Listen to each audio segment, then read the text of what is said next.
জিনরা তাকে ধইরা নিয়া হিন্দুস্তানের জমিনে ফালাই দিয়ে আসলো। সে মনে করছে হিন্দুস্তানের জমিনে ফালাই দিলে সে মালাকুল মউতের হাত থেকে বাঁচতে পারবে, কিন্তু মালাকুল মউত সেই জায়গায় যায় হাজির হয়ে গেছে আর বলে, শোনো, তুমি যখন পয়গম্বর সুলাইমান আলাইহিস সালামের রাজ্যে ছিলা তখনও তোমার মৃত্যুর সময় হয় নাই। এখন তুমি হিন্দুস্তানের জমিনে আসছো, এই সময় তোমার মৃত্যুর সময় হয়েছে। এখন আমি মালাকুল মউত তোমার জান কবজ করব। আমার হাত থেকে পৃথিবীর কোনো শক্তি তোমাকে বাঁচাতে পারবে না। ঠিক কিনা বলে?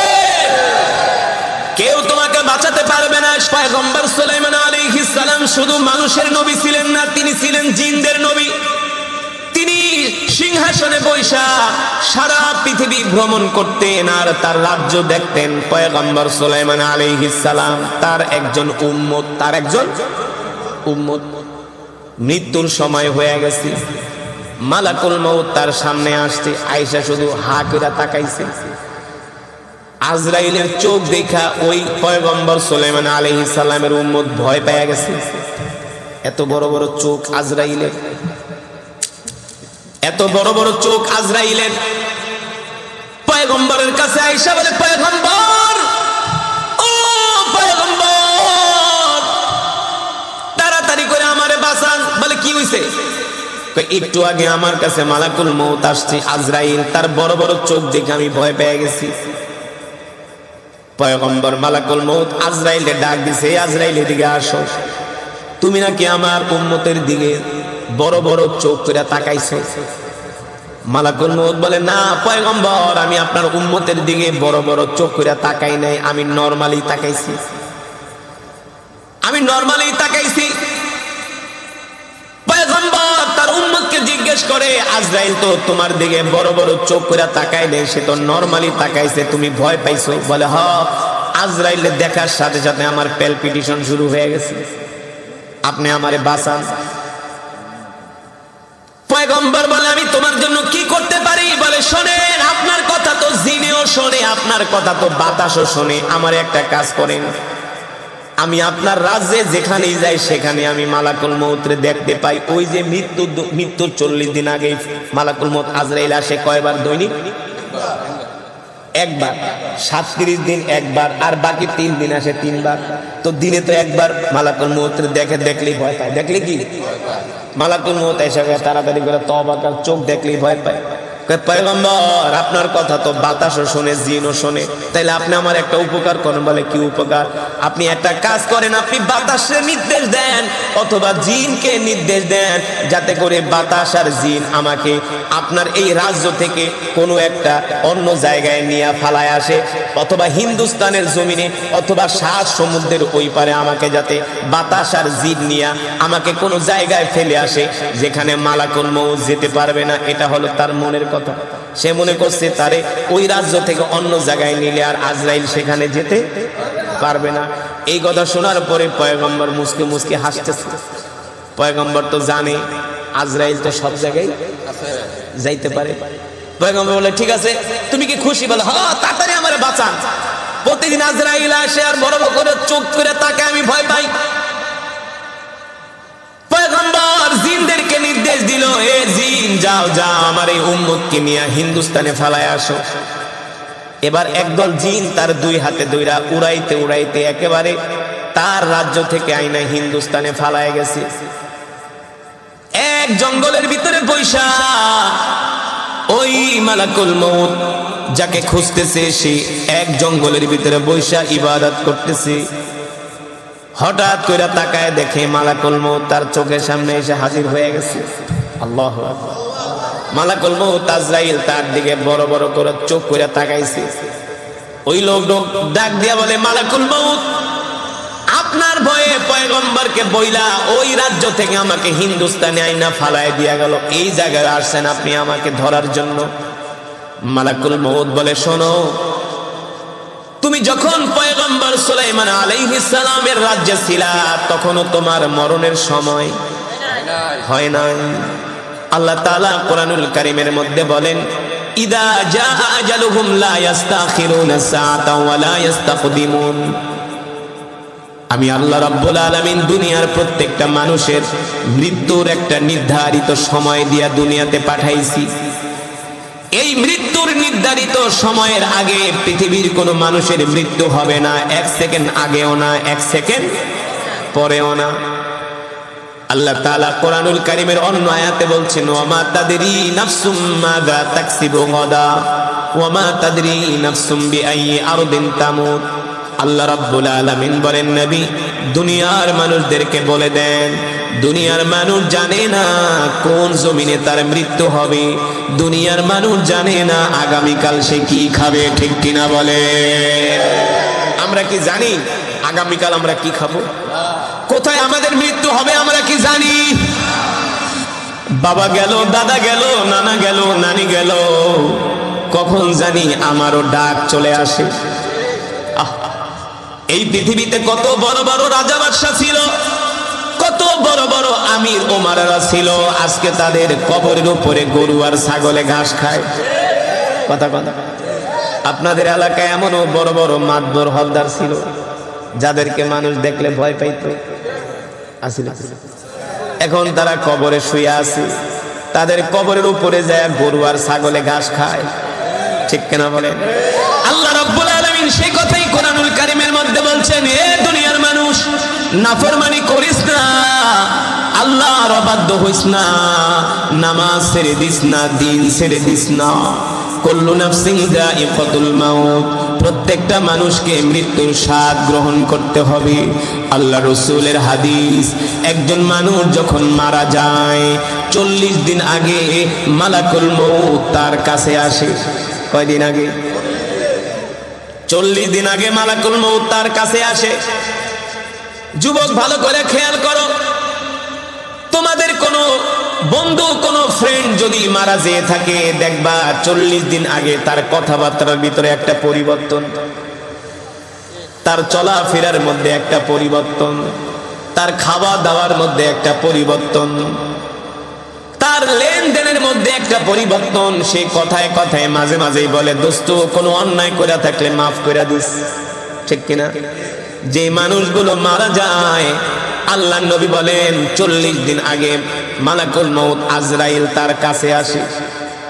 আয়েশা তাকে মাথার সামনে বসে বলে, আল্লাহর বান্দা, বনি আদমের সন্তান, আমি মালাকুল মউত আজরাইল, আমি তোরে সাবধান করে দিয়া গেলাম, তোর মরণের বাকি আছে আর 40 দিন। কয়দিন? তোর মৃত্যুর বাকি আছে আর 40 দিন। এইভাবে করে 37 দিন পর্যন্ত মালাকুল মউত দিনে একবার আসে আর তাকে সতর্ক করে, এ বনি আদমের সন্তান, তোর মৃত্যুর বাকি আছে আর 39 দিন, 38 দিন, 37 দিন। তওবা কর, তওবা কর, তোর গুনাহের জন্য আল্লাহ তাআলার কাছে ক্ষমা প্রার্থনা কর, তোর সময় আর বেশি দিন নাই। যেই লোকটা মারা যায়, আস্তে আস্তে করে তার মন মানসিকতা অন্যরকম হয়ে যায়, খাওয়া দাওয়া ছেড়ে দেয়, তার কাছে দুনিয়ার কোনো কিছু ভালো লাগে না।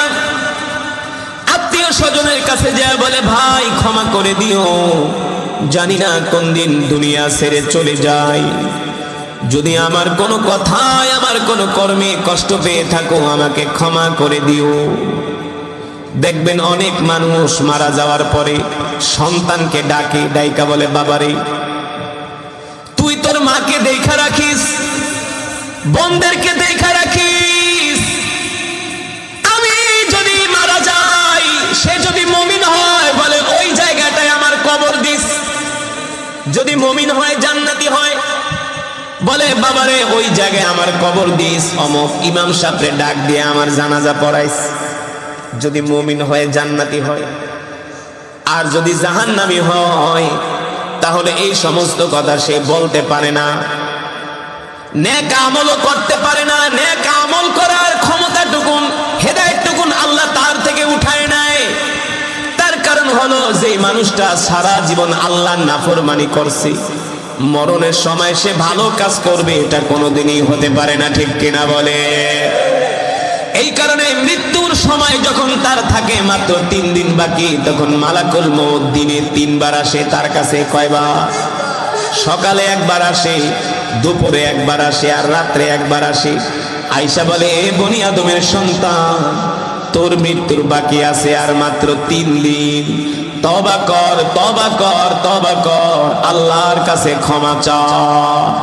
যদি সে মুমিন হয়ে থাকে তাহলে সে নামাজের পরিধি আরো বাড়ায় দেয়, ফরজের পরে নফলও পড়ে, জিকিরও করে, আল্লাহর কোরআনের তেলাওয়াতও করে, মানুষের কাছে ক্ষমা চায়, মানুষের কাছে মাফ চায়, আর বলে, দোস্ত আমারে ক্ষমা করে দিস।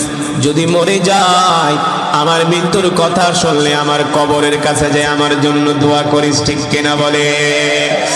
আল্লাহ রাব্বুল আলামিন কোরআনুল কারীমের মধ্যে সে কথাই বলেন, কুল ইন্নাল মাউতাল্লাযী তাফিররুনা মিনহু ফাইন্নাহু মুলাকীকুম সুম্মা তুরাদ্দুনা ইলা আলিমিল গায়বি ওয়াশ শাহাদাতি ফায়ুনাব্বিউকুম বিমা কুনতুম তা'মালুন। আল্লাহ রাব্বুল আলামিন বলে, এই দুনিয়ার মানুষ, তোমরা মৃত্যু থেকে যতই পালানোর চেষ্টা করো না কেন, মৃত্যু থেকে কেউ বাঁচতে পারে নাই, তোমরাও বাঁচতে পারবে না, ঠিক কিনা? সেইখানেই মালাকুল মউত তার জান কবজ করলো, সে মৃত্যুবরণ করলো।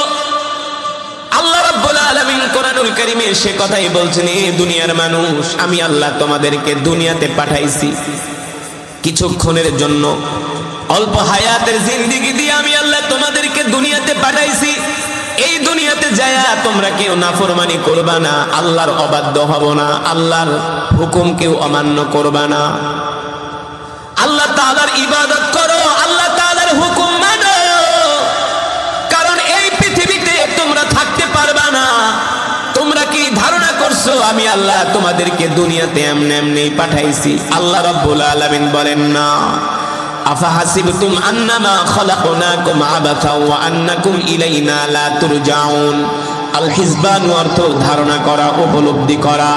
আল্লাহ রাব্বুল আলামিন বলে, দুনিয়ার মানুষ, তোমরা কি ধারণা করছো আমি আল্লাহ তোমাদেরকে শুধু দুনিয়াতে খাবার জন্য, দুনিয়াতে আরাম আয়েশ করার জন্য, দুনিয়াতে শুধু সম্পদ কামানোর জন্য, দুনিয়াতে বড় বড় বিল্ডিং বানানোর জন্য, বড় বড় ফ্যাক্টরি বানানোর জন্য, বড় বড় অট্টালিকা বানানোর জন্য আমি আল্লাহ তোমাদেরকে দুনিয়াতে পাঠাইছি?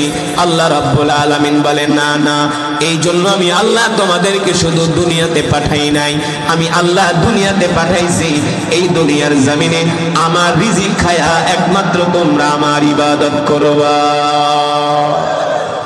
কার ইবাদত? জোরে বলেন, কার ইবাদত? আল্লাহ তাআলা বলে, তোমরা আমার ইবাদত করবা। আমি আল্লাহ তোমাদেরকে দুনিয়াতে পাঠিয়েছি আমার ইবাদত করার জন্য। তোমাকে আল্লাহ জান্নাতে এমন নিয়ামত দিব, মৃত্যুর পরে 70টা করে হুর দিব। ওয়ালাকুম ফিহা মা তাশতাহি আনফুসুকুম ওয়ালাকুম ফিহা মা তাদউন। আল্লাহ তাআলা বলে, বান্দারে একটু কষ্ট কর, একটু কষ্ট কর, কইরা শুধু আমার কাছে আয়, আমি আল্লাহ তোদের এমন জান্নাত দিব, যা চাবি তাই পাবি, যা চাবি তাই পাবি। জান্নাতে কোনো রোগ নাই, কোনো অসুস্থতা নাই, কোনো ডায়াবেটিস নাই। যে লোকের ডায়াবেটিস হ্যাঁ বোঝে, কত দানে কত চাল, হ্যাঁ, মিষ্টি খাইতে পারে না, চিনি খাইতে পারে না, গরু খাইতে পারে না, খাসি খাইতে পারে না, হ্যাঁ, এর কাছে মনে হয় মরিয়া জান্নাতে যেতে পারলেই বাঁচত।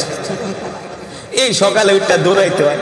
আল্লাহ তাআলা কোরআনুল কারীমের মধ্যে বলছেন, ইন্নালিল মুত্তাকিনা মাফাজা, মুমিনরাই হলো সফল, তারাই হলো সফল কাম।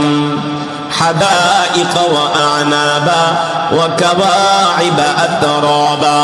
আল্লাহ রাব্বুল আলামিন বলেন, এ দুনিয়ার মানুষ, নবী আপনি বলে দেন, আমি আল্লাহ জান্নাতীদের জন্য এমন সুন্দর সুন্দর বাগান রেখেছি জান্নাতের মধ্যে। জান্নাতের মধ্যে থাকবে আঙ্গুরের বাগান, জান্নাতের মধ্যে থাকবে ফলের বাগান, জান্নাতের গাছগুলো আমি আল্লাহ স্বর্ণ দিয়ে বানাইছি। জান্নাতের গাছগুলো আমি আল্লাহ স্বর্ণ দিয়ে বানাইছি। জান্নাতের যে আসবাবপত্রগুলো থাকবে, এই আসবাবপত্র আসবাবপত্রগুলো আমি আল্লাহ স্বর্ণ দিয়া বানাইছি। এত সুন্দর জান্নাত আমি আমার বান্দার জন্য বানায় রাখছি। ওয়াকাওয়াইবা আতরাবা, শুধু আমি জান্নাতে জান্নাতীদের জন্য স্বর্ণ দিয়া তাদের ব্যবহার্য জিনিসপত্র